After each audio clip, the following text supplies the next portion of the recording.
আশিস পান্ডে গ্রেপ্তার হলেন কেন? সঞ্জয়কে ধরার পরে তো আপনারা বারবার বলেছেন ওই দোষী ওই দোষী, ওর জন্যই যা হওয়ার হয়েছে। ওই তারপর তো সন্দীপ ঘোষ হলো অ্যারেস্ট, তার মানে ওরা ঠিক কথা বলেছেন। আশিস পান্ডে অ্যারেস্ট হলো, তার মানে ওরা ঠিক কথা বলেছে। একজন ওয়ার্কিং ওসি অ্যারেস্ট হয়ে গেল এভিডেন্স ট্যাম্পারিং এর জন্য, মানে ওরা ঠিক কথা বলেছেন। আমরা কত সহ্য করবো? ওদের প্রত্যেকটা কথা ঠিক বলে প্রমাণিত হয়ে যাচ্ছে, তারপরে ওরা অনশন শুরু করতে পারছে কি করে? আপনারা আটকাচ্ছেন না কেন? প্রশাসন আটকাচ্ছেন। ধম্মের কল বাতাসে নড়ে, এ কথা কোনো অন্যত্র কখনো হয়নি, হবেও না। এটা পাপ হচ্ছে, পাপের ফল কিন্তু ভোগ করতে হবে। এই জয়নগরের ঘটনা দেখলাম, একটা বাচ্চা মেয়ে ক্লাস 4-এ পড়ে, তাকে ধর্ষণ করে খুন করা হলো এবং জমিতে ফেলে রাখা হলো তার মৃতদেহ। সেই নিয়ে সেখানকার মানুষরা অভিযোগ করছেন যে প্রশাসন সঠিকভাবে ব্যবস্থা নেয়নি প্রথম থেকে। মিসিং ডায়েরি যদি ঠিক সময় নেওয়া হতো, আর সিসিটিভি ফুটেজ যদি ঠিক সময় দেখানো হতো, যে চলে গেছে তার বাবা মায়ের বক্তব্য, তাহলে হয়তো এমনটা হতো না। ওদের মেয়ার ফিরবে ফিরবে আর ধম্মকম্ম গান করতে পারবেন ওনারা? অনশনে যাচ্ছেন ডাক্তারবাবুরা, জুনিয়র ডাক্তার, একদিকে তারা কাজ চালিয়ে যাবেন আর 6 জন তাদের মধ্যে নেতৃত্ব দেবেন, তারা অনশন করবেন। আমি এতদিন প্রত্যেকটা কনভেনশনে এই কথাটা বারবার বলছিলাম যে আপনারা খাবার নিয়ে খোটা দিচ্ছেন, খাবার নিয়ে খোটা দিচ্ছেন। আম জনতা, বাড়ির মা ঠাকুমারা পশ্চিমবঙ্গের বিভিন্ন প্রান্ত থেকে যা পারছেন রান্না করে পাঠিয়ে দিচ্ছেন, কেউ ভালোবেসে বিরিয়ানি রান্না করে পাঠাচ্ছেন।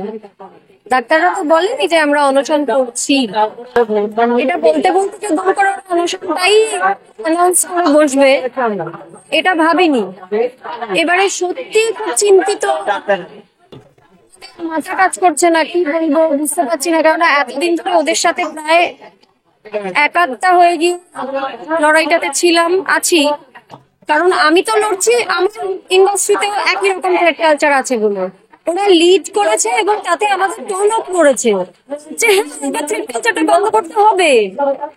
তো আমি জানি না, মানে প্রশাসনের নিশ্চয়ই সহমর্মিতা আছে, প্রশাসন ওদের অনশনটা শুরু করতে দিলেন কি করে এটাই বুঝতে পারছি না। ওরা তো বলেছিল যে সেফটি মেজার্স গুলো ওরা চাইছে সেগুলোর কোনো ডিরেক্টিভস বেরিয়ে গেলে ওরা অনশনটা করবে না। ওদের ডিরেক্টিভস বার করতে গেল না, এতটা যে সত্যি ভাবতে পারছি না, সত্যি খুব অসহায় লাগছে। কোথাও বাস করছে জানেন? আমরা যে মঞ্চের সামনে দাঁড়িয়ে রয়েছে, এই মঞ্চটা ডাক্তাররা নিজেরা তৈরি করেছেন, সাধারণ মানুষ হাত দিয়েছিল। বলা হচ্ছে যে প্রশাসনের তরফ থেকে বাধা দেওয়া হচ্ছে। আজ যখন এই মঞ্চ আরো মজবুত করার জন্য, ঠিকঠাক করার জন্য বাস থেকে শুরু করে বায়ো টয়লেট নিয়ে আসা হচ্ছিল, তখন বলা হচ্ছে প্রশাসন বাধা দিচ্ছে। এই অভিযোগটা বারবার ওঠা হচ্ছে। ভিডিও রয়েছে যেখানে দেখতে পাচ্ছি যে ওদেরকে বাধা দেওয়া হচ্ছে, এবং এর আগে যে অবস্থানগুলো হয়েছে সেগুলোতে বাধা দেওয়া হয়নি। কাজে ইনস্ট্রাকশন না থাকলে তো বাধা হতে পারে না, ইনস্ট্রাকশন আছে বলেই বাধা দেওয়া হচ্ছে। এটা না পাপ হচ্ছে। ধম্মের কল বাতাসে নড়ে, এ কথা কোনো অন্যত্র কখনো হয়নি, হবেও না। এটা পাপ হচ্ছে, পাপের ফল কিন্তু ভোগ করতে হবে। পুজোর কদিন উৎসবের মেজাজে থাকে বাঙালি, অন্যান্য বছর আমরা দেখেছি, এবছর সেটা অনেকটা অন্যরকম একটা পরিবেশ, অন্যরকম একটা আবহ। আর যে কদিন ওরা অনশন শুরু করতে চলেছেন, দুর্গাপুজো একদম সামনে চলেছে, মানে উৎসবের সময় অভুক্ত থাকবেন এই ডাক্তাররা।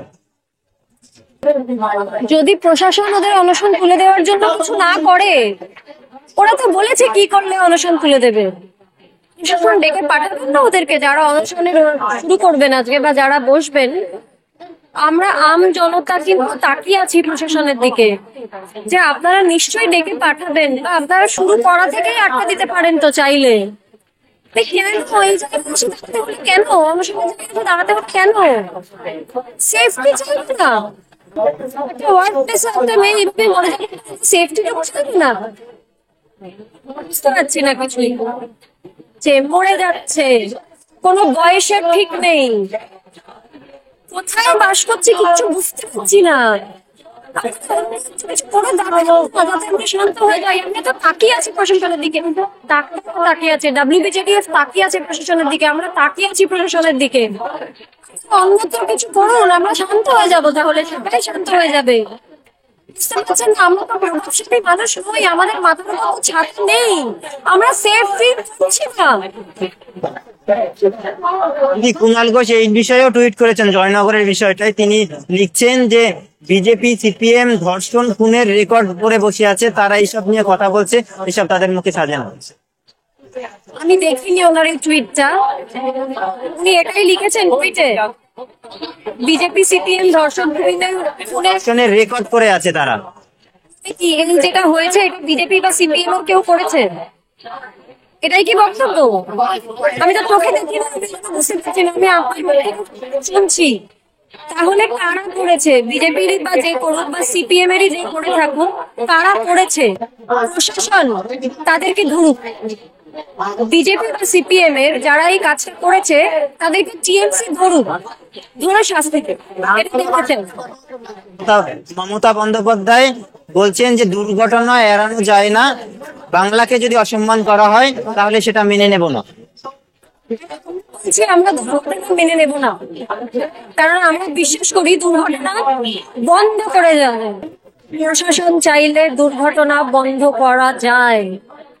প্রশাসন যদি শক্ত হয় তাহলে দুর্ঘটনা মুছে দেওয়া যায়। 1% বা 0.1% থাকতে পারে, সেটা আলাদা কথা। এখন তো রোজ হচ্ছে, দুর্ঘটনা তো স্বাভাবিক হয়ে গেছে, মানি না আমি এই কথা।